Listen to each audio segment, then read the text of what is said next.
क्या आपको पता है, जब आप मन से ही सही लेकिन किसी को गाली देते हैं तो क्यों एक अजीब सा सेटिस्फैक्शन आपको मिलता है?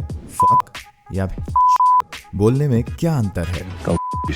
यदि आपके भी दिमाग में अब तक ये सवाल कहीं छुपे बैठे हैं तो उनका जवाब इस वीडियो के एंड तक आपको जरूर मिल जाएगा।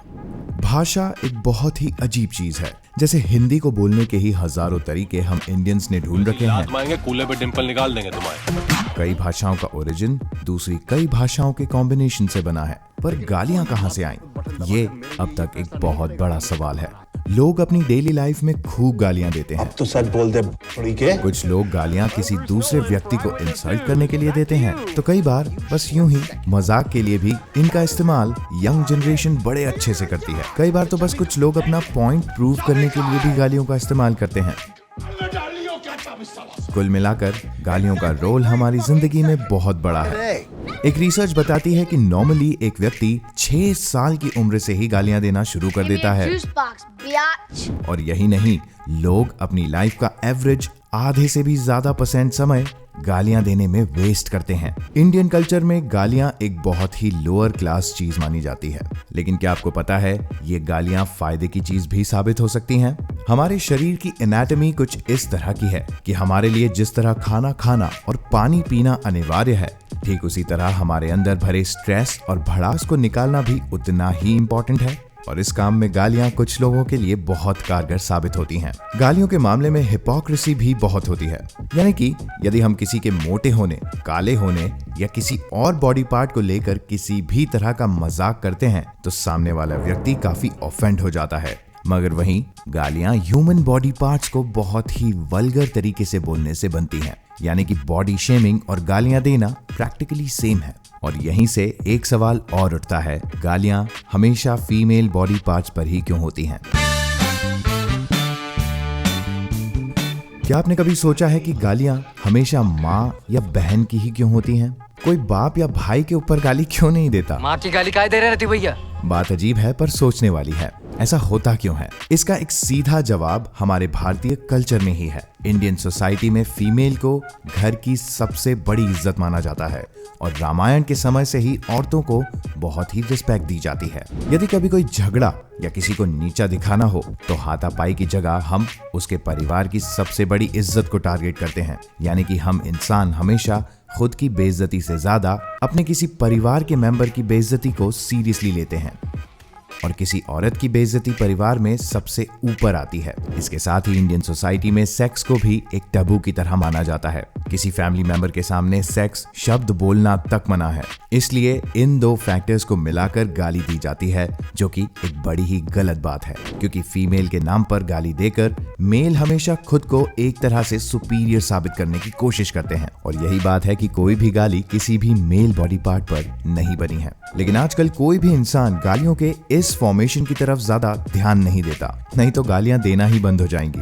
आजकल की गालियां अपने मीनिंग से ऊपर उठकर एक बड़ी ही कैजुअल कैटेगरी में एंटर कर चुकी हैं, यानी कि गालियां सिर्फ उनके मतलब के लिए ही नहीं, एक असरदार कॉन्वर्सेशन के लिए भी इस्तेमाल की जाती हैं। यानी कि अपनी बात को थोड़े और वजन के साथ बोलने में गालियां काफी असरदार मानी गई हैं। क्या आपको पता है कि गालियां एक पेन किलर की तरह भी काम करती हैं? साइकाइट्रिस्ट रिचर्ड स्टाइफन्स ने अपनी रिसर्च से दावा किया कि गालियों का फ्रीक्वेंटली यूज करने वाले लोगों की पेन को झेलने की कैपेसिटी गाली न देने वाले लोगों से ज्यादा होती है ना इंटरेस्टिंग? इस थ्योरी को प्रूव करने के लिए रिचर्ड ने कॉलेज स्टूडेंट्स पर एक एक्सपेरिमेंट किया। उन्होंने स्टूडेंट्स को आइस कोल्ड वाटर में अपने हाथ डालने को कहा और साथ में कहा कि जो दिल में आए वो स्टूडेंट्स बोल सकते हैं। पानी बहुत ठंडा था और ज्यादातर स्टूडेंट्स के मुंह से गालियां ही निकली। लेकिन एक खास बात यह थी कि जिन स्टूडेंट्स ने पानी में हाथ डालकर गालियां दी, वो गाली न देने वाले स्टूडेंट्स के मुकाबले ज्यादा देर तक उस ठंडे पानी को झेल पाए। यानी कि गालियां साइकोलॉजिकली पेन रिलीफ में भी हेल्प करती हैं। मगर यहाँ एक और बात सामने आ जाती है, गालियों का इस तरह इफेक्टिव होना इस बात पर भी डिपेंड करता है कि आपको गालियां पसंद हैं भी या नहीं। यानी कि अगर आप जनरली गालियां नहीं देते हैं तो ये पेन किलर वाला सिस्टम आपके लिए नहीं है। बच्चे और गालियां। इंडियन सोसाइटी में बच्चों के मुंह से गालियों के नाम पर कुत्ता शब्द भी बहुत बड़ी बात मानी जाती है। कई बार तो मार भी पड़ती है। ट्रस्ट मी, बहुत जूते खाए हैं बचपन में सिर्फ कुत्ता बोलने पर। खैर, पेरेंट्स के इतना स्ट्रिक्ट होने के बावजूद भी बच्चे गाली देना सीख ही जाते हैं। कई बार स्कूल के फ्रेंड्स उन्हें सिखा देते हैं या सोशल मीडिया पर चल रहे जय हिंद दोस्तों जैसे वीडियोस से उन्हें ये ज्ञान मिल ही जाता है। मगर बच्चों के गाली सीखने के पीछे सबसे बड़ा रीजन पेरेंट्स का स्ट्रिक्ट होना भी है। यदि बचपन में आप गालियों के चक्कर में बहुत पिटे हैं तो गालियों का असर आप पर ज्यादा होगा और आप उन गालियों को डिफेंस मैकेनिज्म की तरह यूज करने लगेंगे। यानी कि गुस्से में गालियां देने से आपको एक रिलीफ मिलेगा जो इस तरह की छोटी एज में मिलना एक पावरफुल वेपन के जैसा है। यही रीजन है कि ज्यादातर बच्चे सिर्फ 6 साल की उम्र से ही गालियां सीख जाते हैं।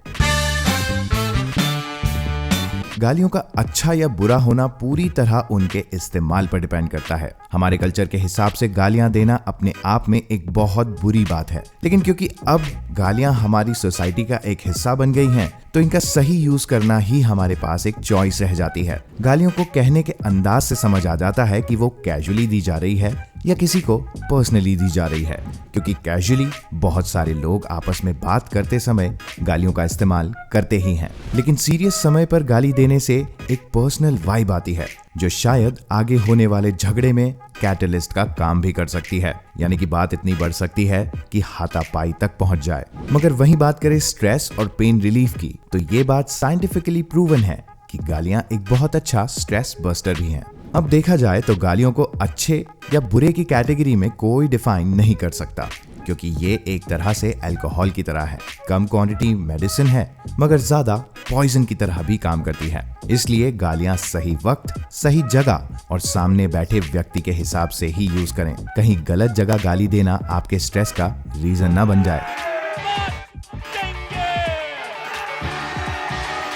अगर आप गेमिंग एंथुसियास्ट हैं, आपको गेम्स खेलना या लाइव स्ट्रीम्स देखना पसंद हैं, तो मैं मेरे दूसरे चैनल मैड कैप मनीष पर लाइव स्ट्रीम रोज करता हूं। वहां पर आप चाहें तो मुझसे चैट भी कर सकते हैं और अगर आपके कुछ सवाल हैं तो वहां मैं आपको उन सवालों का जवाब भी दूंगा। सी यू देयर। इसी तरह के और वीडियोस देखने के लिए आज ही झन्ना आर्ट फैक्ट्स को सब्सक्राइब करके बेल आइकन दबाकर ऑल नोटिफिकेशंस पर क्लिक करना बिल्कुल ना भूलें। और अगर आपको ये वीडियो पसंद आया हो तो इसे लाइक और शेयर जरूर करें। Good bye.